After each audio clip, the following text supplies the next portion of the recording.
Hello students, in this video I'm going to demonstrate how to use a timer in PLC programming software.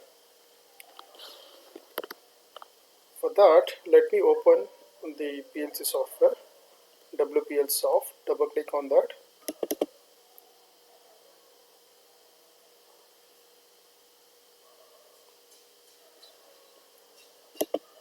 Go to File, New, so project title, that is name, and model type is PLC. Select model type is SS2 and then click on OK. In this, I'm not using any hardware. What I'll do is first I'll show it in the simulation and then I'll connect it to the hardware, PLC hardware. Okay, so click on OK. So double click on the ladder diagram. Here, what I'll do is I'll take one input, say that is X0. I'll name it as S1, that is switch 1. You can type it as a switch 1. And I'll take one timer. So if you want to take the timer, then option is that is F6. So let me zoom the screen. So this is the maximum zoom is possible. I've taken one input, that is switch 1, that is X0, and then there is option called F6, application instruction. Here in the application instructions, where you can find timer, counters, function blocks, you can find it, special function blocks. So click on here and then in API name type TMR, that is a timer. Okay, then in the S1 select T. See, we are using timer, right? So variable type should be T. In S2, that is K value, you should take it. K is a constant value. Constant value is nothing but the amount of time you are going to mention, right? That is a K value. Address is in WPL software, timers can be named as T1, T2, T3, T4 like that. So address value I am giving as 1 because this is my first timer. So that is why I am naming as T1, that is 1. In the address value, actually it is in milliseconds. So I will give around 100 milliseconds. Then click on OK. So what is the logic here? By operating X0 switch, timer 1 will start counting the time. When 100 milliseconds over, then what is your output, expected output? I want to switch on, say, LED. So what I can do is I can take one more normally open contact, and instead of taking X, I'll take it as T. So what is the timer name? Only one timer is there in the PLC program, that is T1. So select T1, click on OK.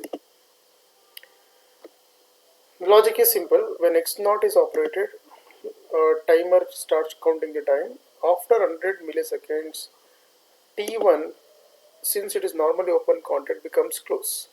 So I want to switch on LED. So go to the function F7, that is output coil, and I'll take the first output. Say for example this is LED 1.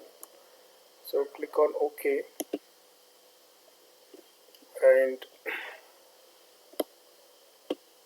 yeah, this is the logic. X0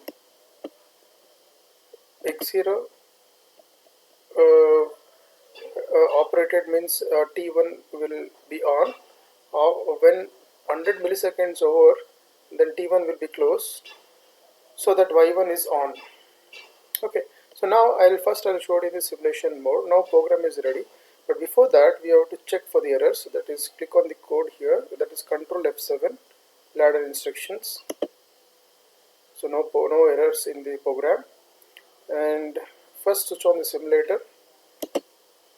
and then go to the online mode, click OK, that is yes, click yes. And now we cannot check the output here because simulator is in stop mode. So make it in run mode, that is here run button is there, control F11, yes. Now it is in run mode. Now what I'll do is I will right click on the X0 switch, that is switch 1, set on. See, when it is set on, time is counted.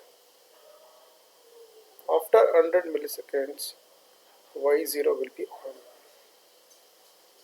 Okay. Now when output will go off? When X0 is off, that means when you cut off the supply to the T1, when T1 is off, then Y0 is off. When T1 will be off, X0 is off. So I have to manually, since I am working on the simulation mode, you have to manually switch off the X0. Okay, so again, when I'll repeat once again, when X0 is on, set on, right click, see, right click, select X0, right click, set on. Now time is counted again. After 100 milliseconds, Y0 will be on. So when X0 is off, right click, when set off, timer will be off, so Y0 will be off. Okay, so this is using the simulation mode. So what I'll do, I'll come out of the online mode, then I'll switch off the simulator. Now I'm connecting the RS-232 cable, so you can make out a noise there. That means communication device is connected. Now I'll go to the option, communication settings. I'll repeat once again.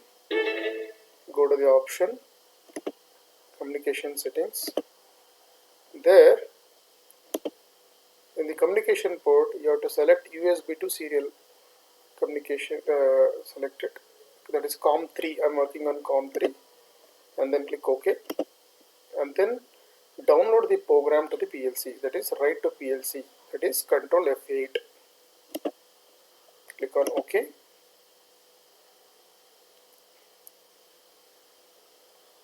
Okay.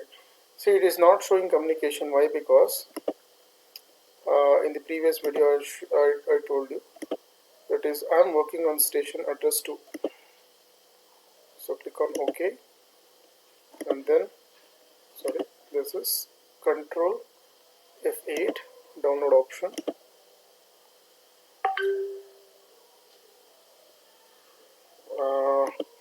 One more reason is PLC is off condition, so I'll make it on.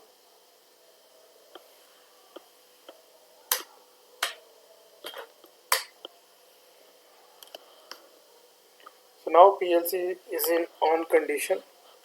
Now I'll try to download one more time. That is download option. That is right. Control F8. Yes, now it is communicating. Yes and yes. And then go to the online mode. That is Control F4. Now it is in run mode. I have a PLC, but it is not connected to inputs and outputs, that is switches and LEDs. So I can force the value here. Select X0, right click, force on. See, now time is counted here.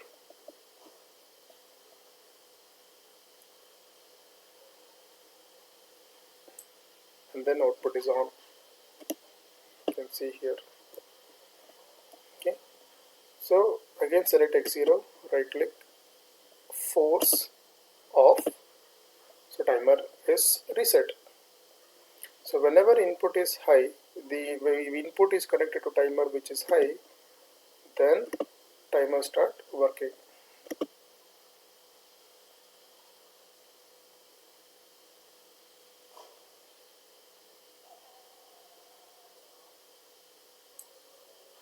Okay, again right click, force, release all, option is there. Yes, yes. This is how timer can be used in the WPL software. Any question is there, you can put it in the comment section. I will answer it. Thank you everyone. Thank you for listening. If you like this video, please subscribe to my channel. Thank you.